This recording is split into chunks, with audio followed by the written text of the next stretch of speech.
Ready? Okay.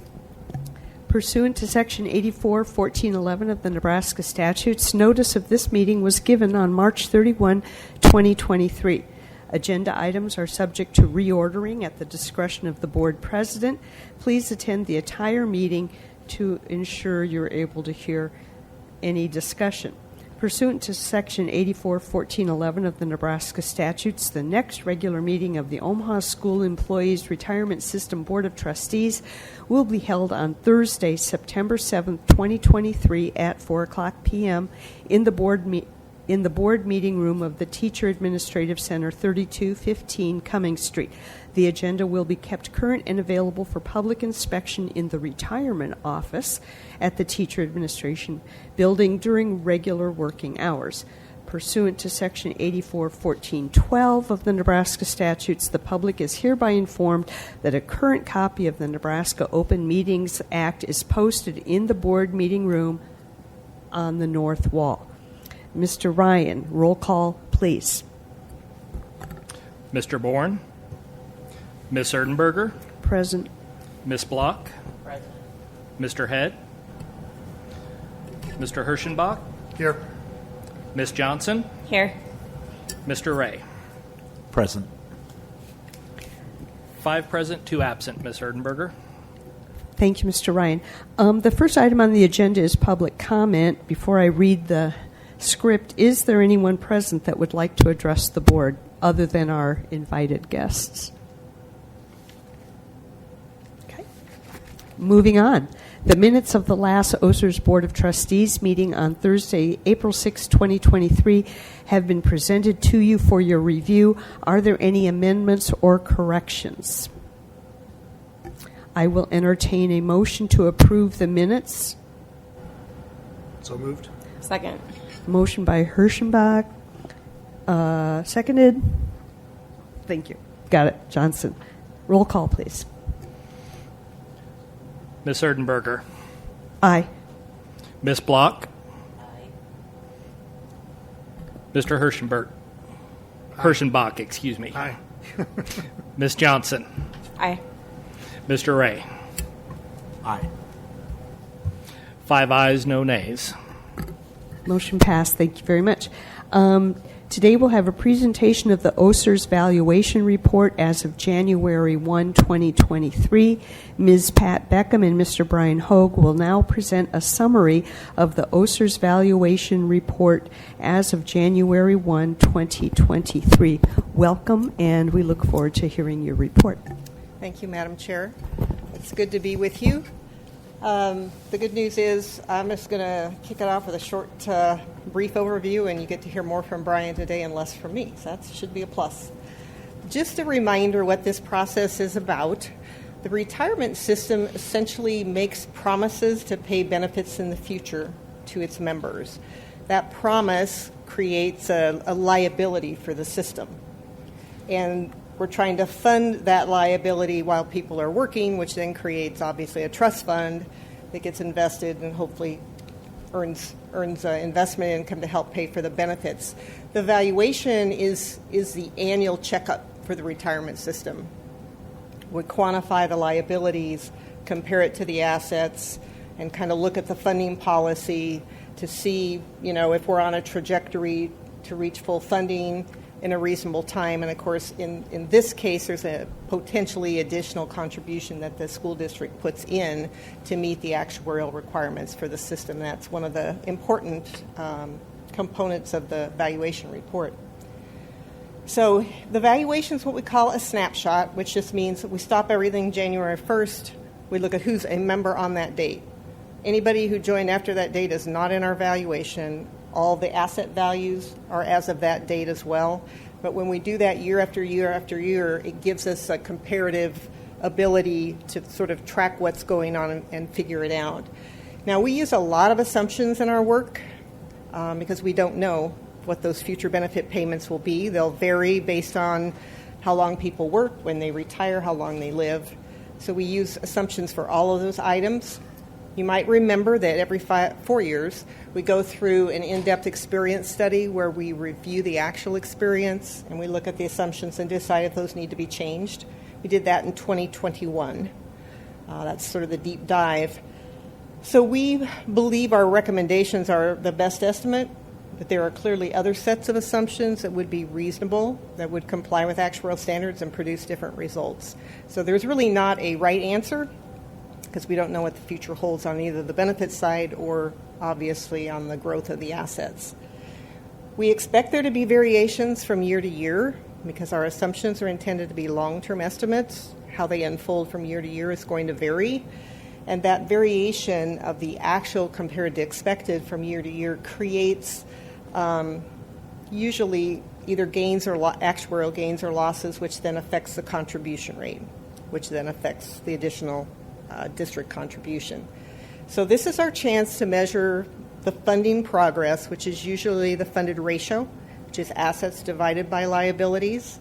Ideally, we want that ratio to be increasing over time. And then again, we look at the revenue stream for contributions coming in and calculate if there is an additional district contribution for the year and the amount. And that amount has to be paid by the end of the fiscal year, which is August 31. So this is a little bit different. If you went to the corporate side, private, usually employees do not contribute to their defined benefit plan. But in the public sector, governmental plans, they almost always do. So here, the members are contributing 9.78% of payroll. The state of Nebraska contributes 2%. And then the school district provides for the greater of either 101% of the member contributions or the amount that's necessary to maintain the solvency of the system. Now, that is not a uniquely defined actuarial term, so the board has developed their own funding policy that we use to calculate what is actuarially needed, and that, as you'll get into the details, Brian will cover with you, has a couple of different components to it.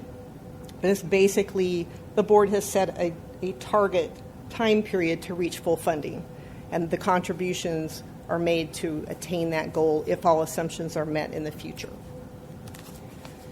So I mentioned that we did an experience study in 2021, and you might remember that we made a recommendation to move from the current investment return of 7.5 down to 7, and that had a pretty significant impact. So to sort of provide a little bit smoother glide path for the additional contributions, we're phasing that in over the 4-year period.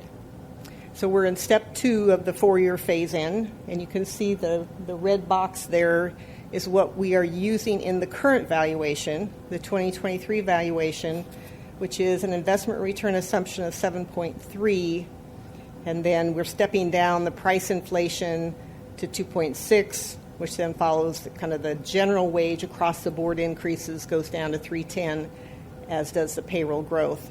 Again, those will change as scheduled for 2024 and 2025. And by the time we do that, there'll be another experience study that's been performed, and we'll see where things are.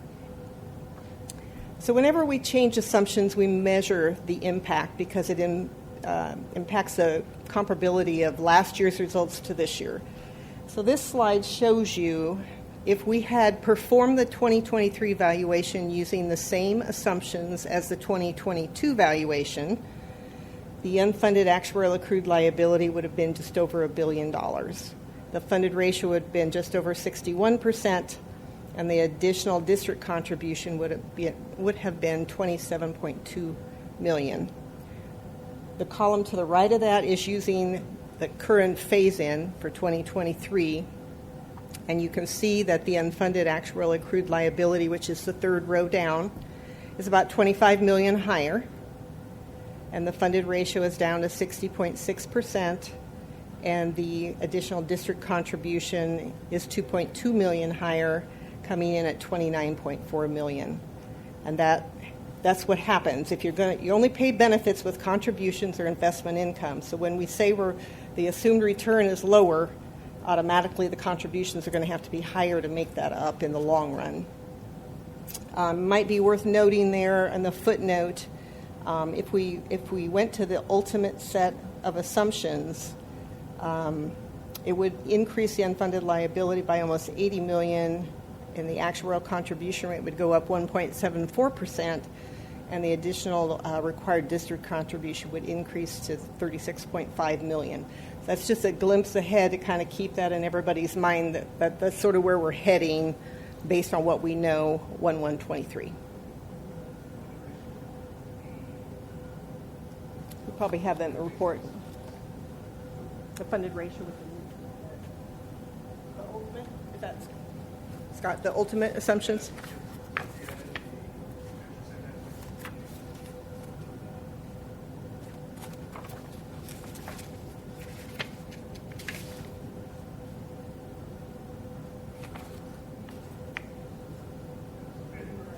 Yeah, can you do the math? I can't do that in my head.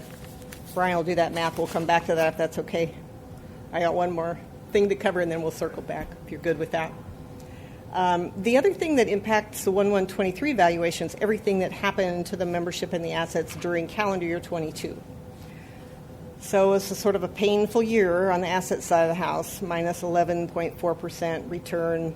Obviously, most of our systems are seeing similar returns. That's exactly why we smooth the asset returns. Because of that smoothing, the return on the actuarial value was 3.5, which is still less than what the assumption was. That creates that actuarial loss. What actually happened was not as favorable as what we assumed, and that was $60 million, and that will increase the unfunded liability by $60 million, which will then again increase contributions to help replace that actuarial loss. This was sort of a painful year because sometimes when we have that kind of a return on the assets, we'll get a gain on liabilities. And we didn't have any cover on the liability side this year. We had a net liability loss of $42 million. We did have a gain on terminations, but we had a large loss on salaries, which is probably not a surprise. I think we talked about that last year with the additional salary, special pay categories, the stipends, that all raised the salaries. The benefits are based on salaries. So that was quite a bit higher than what was baked into the assumption looking forward. So again, the net loss on liabilities is $42 million. The district contribution, the additional district contribution last year was higher than what was required by statute, to the tune of about $8 million. It's like your mortgage. If you pay extra on it, your debt comes down. So same thing here. That extra payment reduced the unfunded liability. So net, when we're looking at all these impacts, the unfunded liability increased from $913 million to $1.035 billion. Again, we had losses on assets, losses on liabilities, and basically a loss or increase in liabilities from the assumption change. And our funded ratio, we went from 63 to 61. Obviously, if we look at that on a market value basis with minus 11% returns, much more dramatic. But we smooth because the market tends to go up and down, and that gives us some time if it bounces back that we don't overreact, to that minus 11% return. Great. 59%. Are you seeing anything going on with changes in assumptions with other clients around inflation and interest rates? Or maybe those two things kind of cross each other out, just given the experience last year? Yeah, there is some discussion. I think on the inflation side, remember that's a long-term assumption. And under actual standards, we're not supposed to overreact to the short term. Plus, actuaries are a little skeptical by nature. So none of us are, running saying, yeah, we think we should change and go back to having a 4% inflation assumption. There is interest. There's some interest in looking at investment return assumption. Again, I think we feel that's premature. Remember, when the outlook was way lower than 7, we didn't go there, and when it's way higher, we don't go there. Again, it's a very measured kind of evaluation, and just because the equity market's down and fixed income's up right now, it doesn't mean we want to change that long-term assumption. We're looking for stability And, to be honest, we're still in our 4-year phase-in. We're at 7.3 on the path to 7, so we've got a ways to go before we even get to the target we set a couple of years ago. Mm-hmm.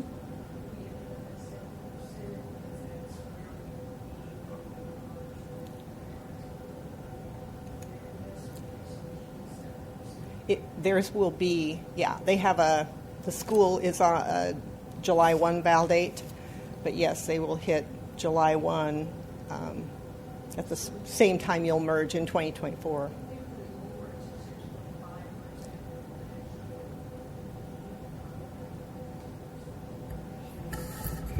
So it's my understanding they're also following a phased implementation down to a 7% return rate. I think they are moving more aggressively early on in the step down, and we're moving a little more conservatively in the step down, but we will reach the same 7% during the same general time frame. I would assume that would be when they have their next experience study as well. And I would echo, I would expect the same, that there would be that it would tie to the experience study. And their 4-year period does end a year ahead of yours, but with the transition in September of 24, I don't think that will be an issue. Any other questions before I hand it over to Brian to give you all the gory details? All right.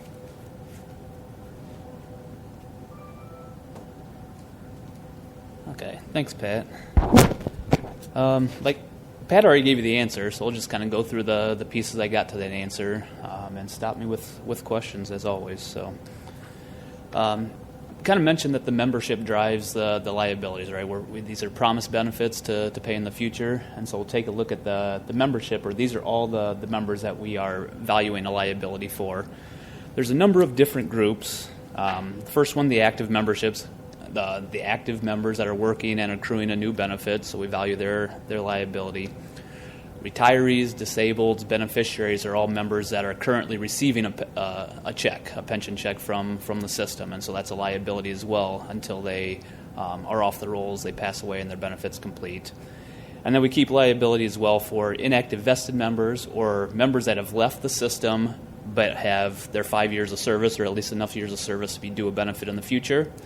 And then the non-vested inactive members, which did not have enough service to be vested, but their employee contributions are always still that members, so we hold a liability for them as well. So this just kind of gives you a comparison from the current year to the prior year. The active membership, about a 5% decrease from last year.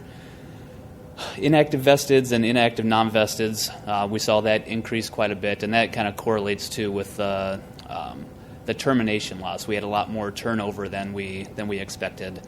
So that's really where the counts are. One thing to point out, if you look at it, for the active membership, the certificated and classified groups, you kind of see a big decrease in the certificated and an increase in the classified group. And if you remember from before, there's a group of members that we called specialists, or they didn't really fall into either, and we had labeled them as certificated. We kind of thought that they'd fall into that group. We talked with staff, and it was a deliberate decision to kind of get rid of that S code and line them more up with their bargaining unit, and so the majority of them fall to classified. So it wasn't really a big decrease in the certificated membership and an increase in the classified. It was just a relabeling of where some of those members went. So it kind of looks funny this year, but that will be, going forward, should make more sense.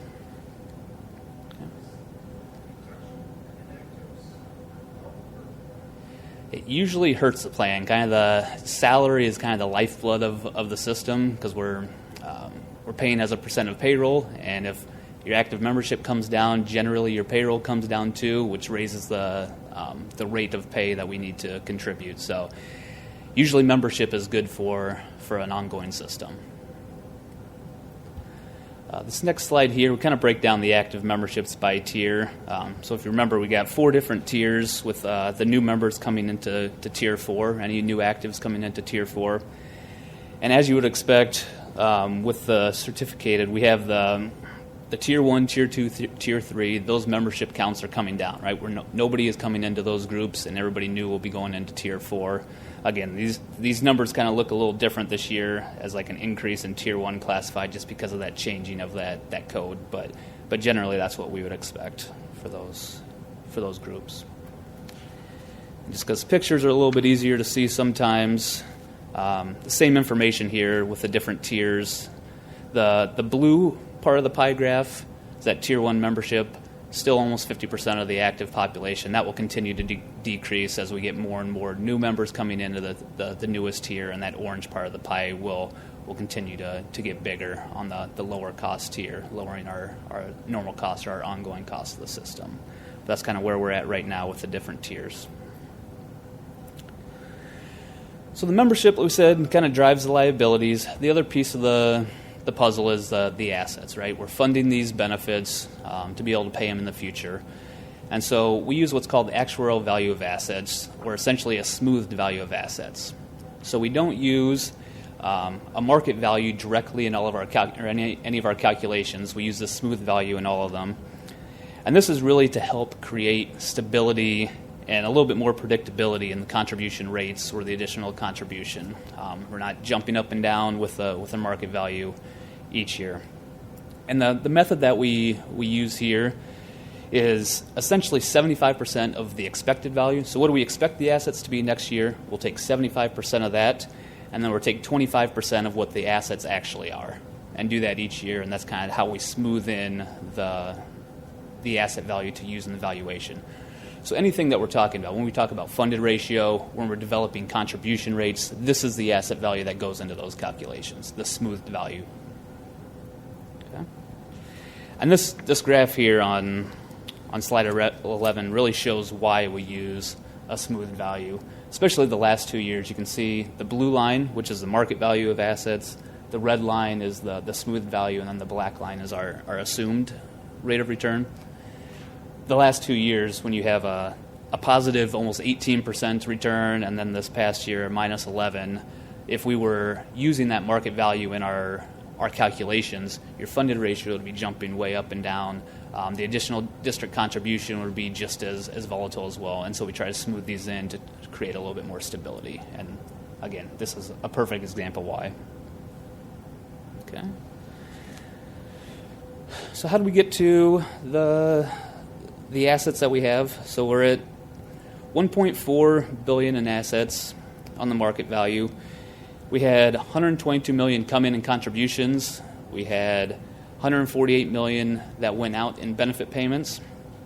And we mentioned that negative 11% return on the market value, which dropped the value there. But in the past, we had some deferred asset gains, or some assets that were some good asset experience that wasn't yet recognized. So we recognized part of that with this valuation, and that's why the rate of return for the actuarial value is actually above or greater than that minus 11, right? We're at 3.5%. Now, even though the actuarial value of assets went up by 3.5%, we're still comparing that to our assumed rate of return. So we assumed that we were going to earn 7.4% during the prior year. We earned 3.5%. And so we actually missed our target still by about 4%. So that created that $60 million investment loss, actuarial investment loss on assets. So again, even though it's above zero, it's still an actuarial loss because not what we assumed. Okay. And then we can look at the funded ratio now that we get both pieces, right? So the funded ratio, your actuarial assets divided by your actuarial liabilities. So we have $2.6 billion in liability, that 1.592 in our smooth value or our actuarial value of assets. So our unfunded liability, or the difference between those two, is just over $1 billion. And dividing those two, as Pat mentioned, we get the 61% funded ratio. If we would look at it on our market value, it'd be about 54%. So again, that's where if we hit our assumption every year in the future on asset returns assumption and all of our other actuarial assumptions, we'll eventually be 54% as those deferred asset losses get smoothed in.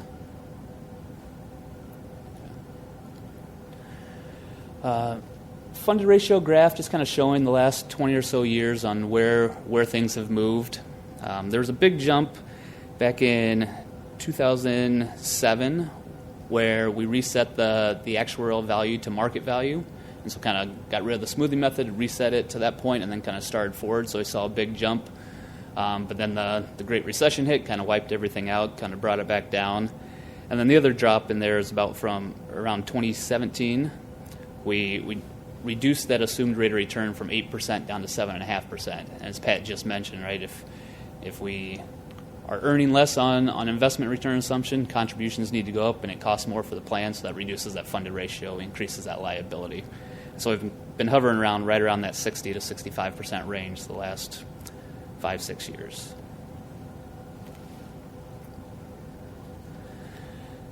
Change in the unfunded liability. This just kind of shows the pieces on how we got from last year to the current year. So we're at $913 million of unfunded liability January 1, 22. Now we're at that $1.035 billion this year. And really the biggest pieces we kind of talked about already. The investment return not hitting that 7.4% assumption, that was $60 million to the bad. That increased the unfunded liability. The liability experience was $42 million of an actuarial loss. Again, the majority due to those higher salaries than were expected.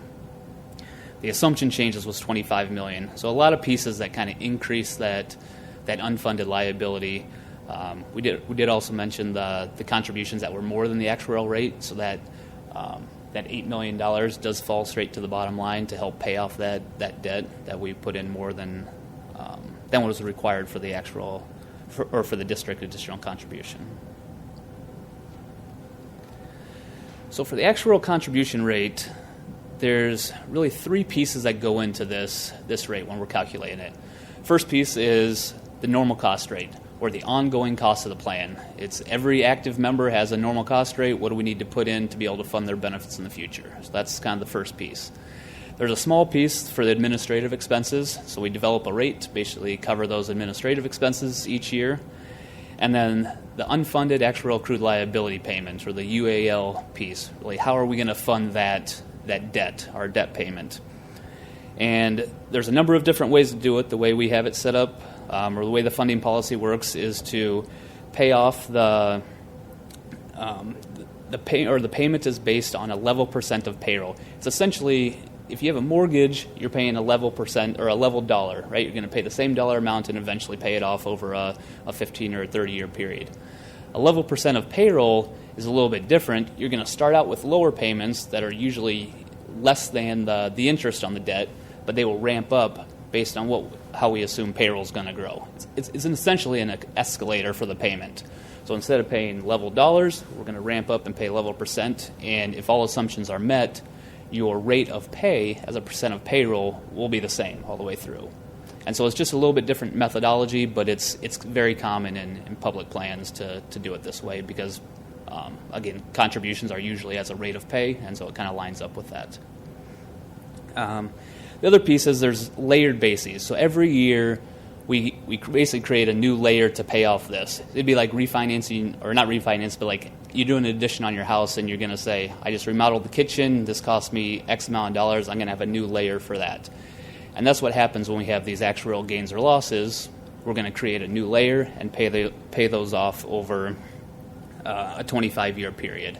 And so they continue to go on, and then you'll eventually pay it off after 25 years, but each valuation you have a new layer.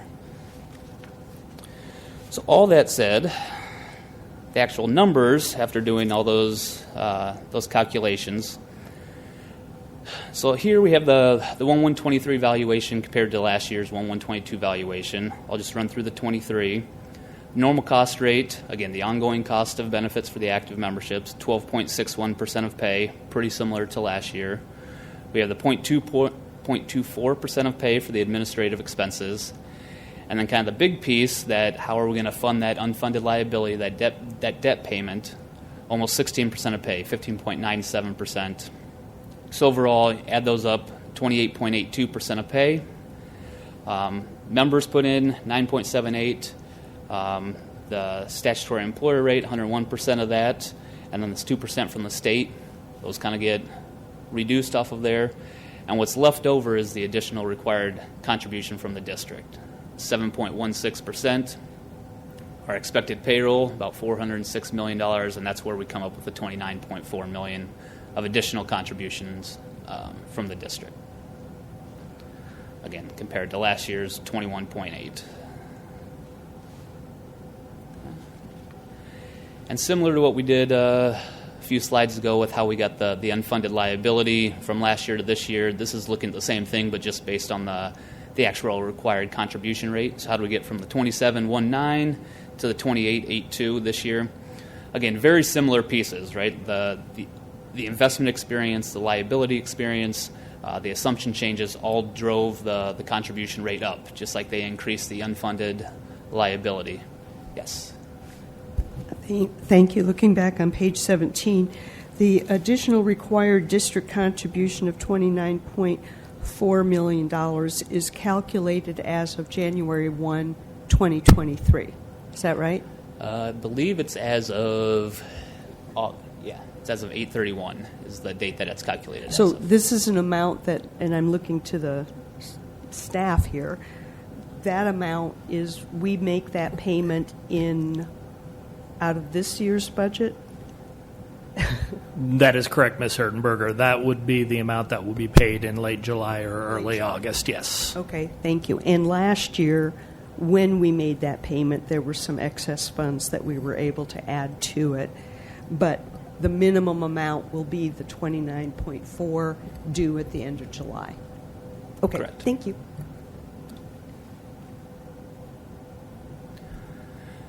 Okay, so continuing on how we get to the rate, we kind of talked about the big pieces that increase the contribution rate. Kind of the one piece that's different on here compared to the unfunded liability is the change in the normal cost rate. So it dropped it by 0.12%. Again, that's the new Tier 4 members coming in, replacing the older Tier 1, 2, 3 members. They have a little bit lower cost benefit, and so that you should see it reducing the normal cost as we go forward, but very similar to the other slide. The other thing we do, so the valuation is always a snapshot, what's going on right now. We also like to look forward, right? As actuaries, we're always looking forward to see what we think is going to happen in the future, or at least give you an idea.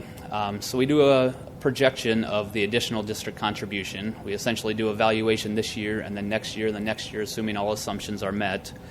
And so if all assumptions are met, our assumed rate of return is hit exactly, all of the retirement termination assumptions are hit, everybody dies exactly when they assume they would, this is what we would expect the additional district contribution to be. So we're at $29.4 million now, would increase to $35.5 million next year, and in about 5 years you're sitting right around $50 million of additional district contribution.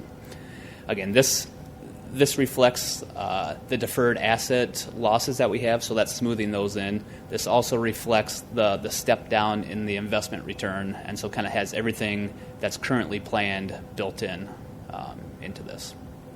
This doesn't count as one of my questions. Are you sure you did your math right? Sure that. Yeah, this all we can really tell you is this won't happen. Yes. Because every assumption will not be met every year. It's an alert. It's because we have a lot of deferred losses and we're phasing in the step down. So it's like we're waving a red flag that here's the path, and at least be prepared. It could happen. There's a probability that it will happen. Hopefully there'll be, a bounce back or positive stuff in the market to help. But it's our way of communicating. Right now, it's a pretty big risk. So, Ms. Hertenberger, over the last few years, the projected assumptions have generally come in lower than the projection, but with the amount of staff that has left the district and the amount of losses in the prior year on the investments, that does factor greatly into the foreseeable projections. And we have built that into the 5-year forecast projections for budgeting purposes on the district side. Thank you, Mr. Ryan. Very glad to hear that. Yeah, I maybe just also point out, I think there's going to be an increasing trend. It's hard to get away from that because your assumptions are getting more severe. So that's going to happen as you phase in those assumptions. And that's why you see some of the kind of the slope looks like it's going up. So something's going to happen there. Yeah. Right, and then also, even after we have all the deferred losses recognized, we're all the way down to 7%. We've phased in all the assumption changes. Even once all that is status quo, we would still expect an increase in the dollar amount. Going back to that unfunded or that debt payment, right? We have an increasing payroll. So as payroll increases, the rate stays the same, which means the dollar goes up. So even once we get everything back phased in, we would still expect the dollar amount to increase each year as well. Back up one, would you? Sure. Oh, I wanted to just make, maybe one more. There, that one. I'm not super. One thing worth noting, that it's there, but just to state the obvious, is the additional district contribution is highly leveraged because it's whatever's left over, right? We start with a total contribution rate of 28.82, and then we subtract off the fixed contributions from members, the state, and the employer, and whatever's left over drives that additional contribution. So good years, bad years, you're going to get a lot of whipsaw on that, and it makes it really hard to budget. I mean, I feel your pain, but the way it's set up, it will be volatile, and so we just have to do the best we can. And again, the 5-year projection, yes, the next two, the liabilities are going up, but what happens on the investment side, you've seen how it drives these numbers, and that we can't predict with any reliability. But I wanted to just emphasize that because it's a remainder, you can see just this year where it moved from 5.53% of pay to 7.16. I mean, those are big numbers there. So it's hard, that makes it harder for us to help you prepare a budget for it. Sorry. Okay, and because we didn't scare you enough with this one, as actuaries, we love to talk about and assess risk, and one of those pieces, as Pat just mentioned, the biggest risk factor is investment returns. So we did take a look at what if the investment return wasn't as we expected. What if we had, we had about this last year, but what if we had a bad year, just a 1-year return of 10% less than we expected? And this is just looking at the additional district contributions, and you can see that would increase them by about $10 million a year as you get out into the future. Now, again, this isn't to say this is what we expect. This is just a risk factor. As actuaries, risks are basically anything that is different than we assumed. So this is one way to say if we had a 10% less than assumed return. We could also look at it the other way, right? What if we earned 17%? That's still a risk, right? It's not going to be as the current projection. We just don't put those on there. Most systems are okay when you have a 17% return and your contribution decreases by $10 million and things like that. Those are a little bit easier to swallow than the other one. But again, not to put it out there to scare anybody, just as this is how volatile this additional district contribution can be with investment returns, as that's the biggest driver of when you're changing assumptions or just on a year-to-year basis. It usually swamps the liability gains and losses, that investment piece. So just to kind of let everybody know how important that is. So just kind of put a bow on everything here. We did see the funded ratio decrease, lots of different pieces. The actual loss on assets, on liabilities, the assumption changes all kind of moved in the wrong direction this year. We do have a deferred investment loss now. So again, even if we hit our assumption, we have those losses that need to smooth in over the next few years, whereas last year we had that gain kind of tampering down that minus 11%. Shortfall, we saw that 7.16%, right around that 29 million. And then we still have the phase-in of assumptions too. We've kind of touched on all those pieces. So that's kind of where we're looking, hoping for a good return, and that'll clean some of it up. But any questions?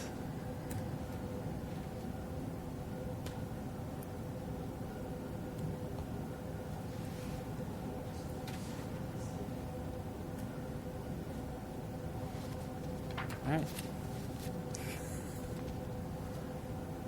It was much easier last year when we came here with a positive 18% return, and everything looked better than it was the prior year. So, yeah, we apologize. Appreciate that. Thank you. Appreciate your time.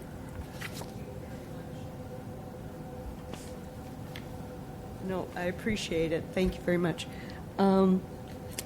I believe, unless anybody has any other questions, we're now ready for an update on the transition to NPERS, which is scheduled for September of 2024.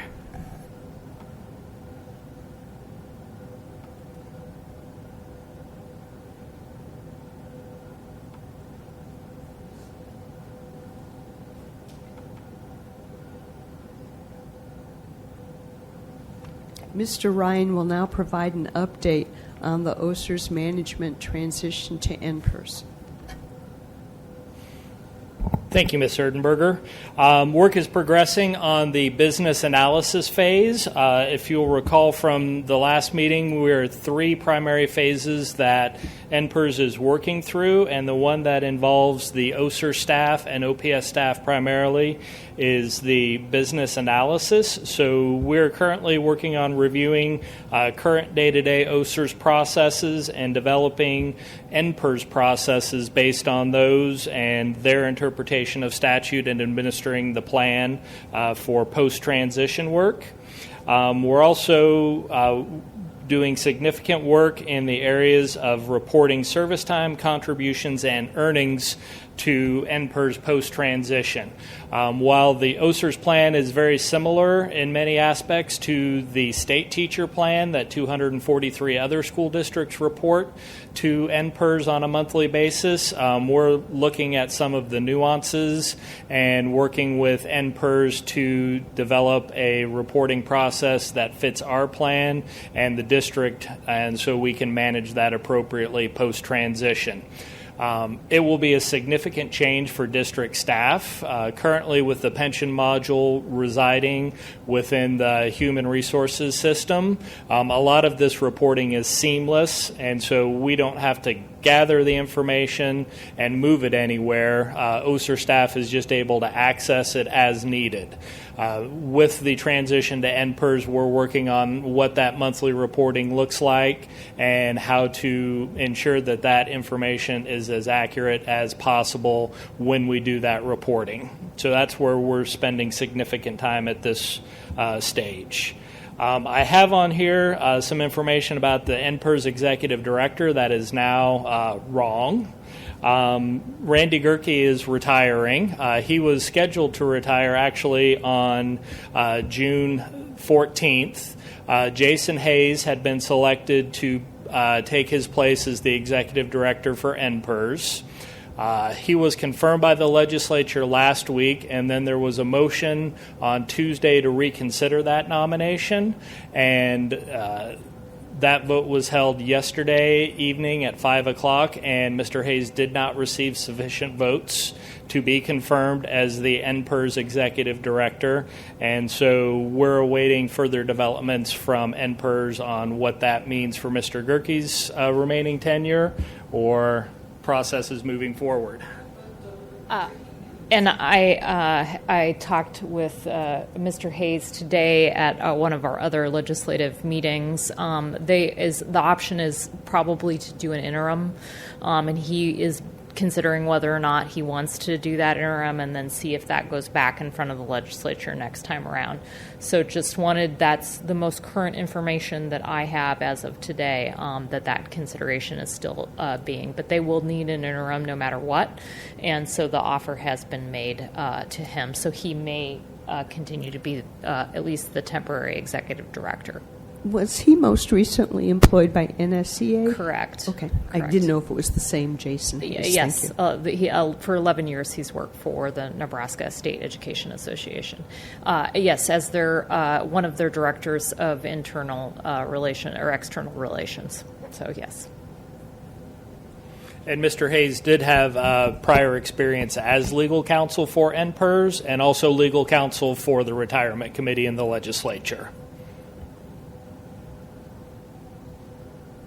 And nothing really to talk about here, but this is the slide from the general overall timeline that was shared at the last meeting, showing the 3 major buckets of work and when we anticipate having those completed and the various implementation phases. Now I'll move on to the administrator's update, if that's all right. Any questions from anybody about the transition? Nope, thank you. Mr. Ryan will now provide his administrator's update. The Nebraska Auditor of Public Accounts is wrapping up work on the calendar year 2022 audit. Field work is complete. They're working on drafting the management letter and the actual audit report, and we should be receiving those in the office late next week.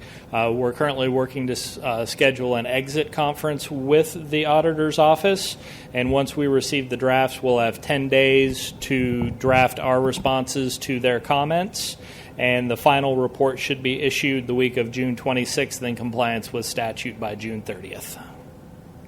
Can I go back prior slide? Yes, please. Is there, just asking the question, is there anything that's you're concerned about in terms of the timeline as we sit right now with the transfer? At this point in time, I don't have any concerns that personally with the process. I think the vendor that NPERS has selected is very qualified. It was the same vendor that did the feasibility study back in 2019. We've had great interactions with them. They appear to be asking all the right questions, and we're providing responses as quickly as practical. Very collaborative process. We've had some challenges with the departure of Ms. Carter as the executive director and Mr. Ellis as the benefits manager. We have been able to reverse engineer processes as needed, and we've also engaged an outside consultant on our end. I'm a firm from Indiana called Cherry Road that has extensive experience in the PeopleSoft pension module, and they're providing consulting services as needed to help us explore and answer any questions that we may not have based on the lack of historical knowledge. Okay. Thank you.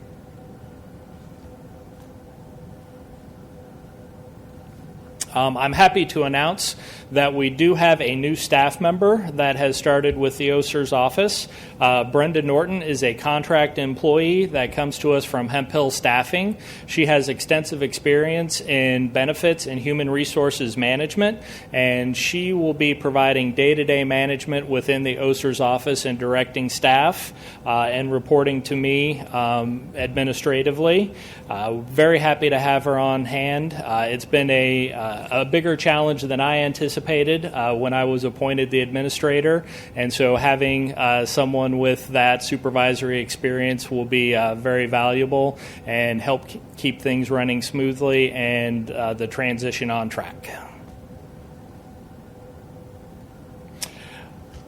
Briefly, just some updates on some activity during the fiscal year so far. We've had 111 new retired members between September 2022 and June 2023. And total number of benefit recipients on the June 3rd payment, actually June 2nd payment that will be processed tomorrow, is 5,332. We've had approximately 154 total deaths with 31 new beneficiaries based on remaining benefits on the type of annuity that was selected by the member. We've also processed 441 total refunds to members that chose not to receive a benefit or were not vested in the system when they separated. Total of that was $8.5 million in contributions and $800,000 in earned interest by those members that they chose to withdraw from the system. And those 444 individuals will not be eligible for benefits after receiving that refund.